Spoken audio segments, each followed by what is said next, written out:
Good morning, Year 10.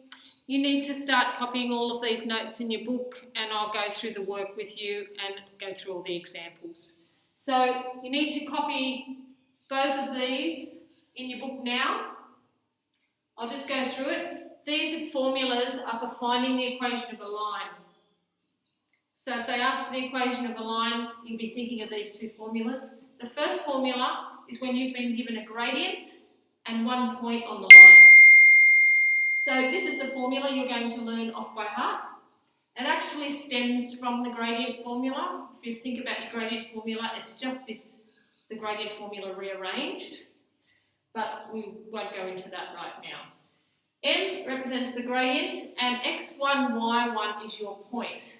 So when you put the point in, it goes in here, not for x and y. The equation needs the x and the y.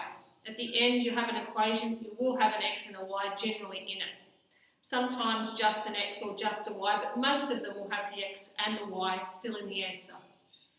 The other formula I want you to learn, it is not in the Year 10 course for 5.3, but it is helpful to know it. It gets some questions done a lot quicker if you know it. It's an extension and it is done in Year 11, and I think it's very helpful. So it's if you've been given 2 points on the line.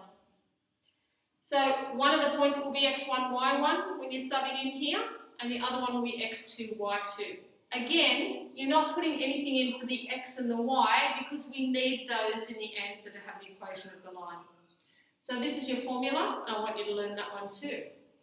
So the first example we're doing says find the equation of the line. The answer will be in general form when we've finished, but we'll get to that right at the end. So to find the equation of the line with this information, where they've given you that the line passes through the point -1, -2, they've given you a point, that's x1, y1 when you're subbing it into the formula, and it has a gradient of 2/3, and the gradient is m.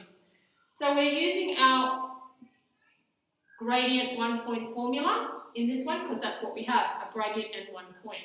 So write your formula down, do a direct substitution for your gradient, your x1 and your y1. When you do that, you'll have a double negative coming in here. 2 negatives gives you a plus, so change it to a plus here, and change that to a plus. When you expand your brackets, you'll end up with this line, y plus 2 equals 2/3 x plus 2/3. We want to get these numbers together to make our life a lot easier later. So we're going to move the +2 over here to become -2.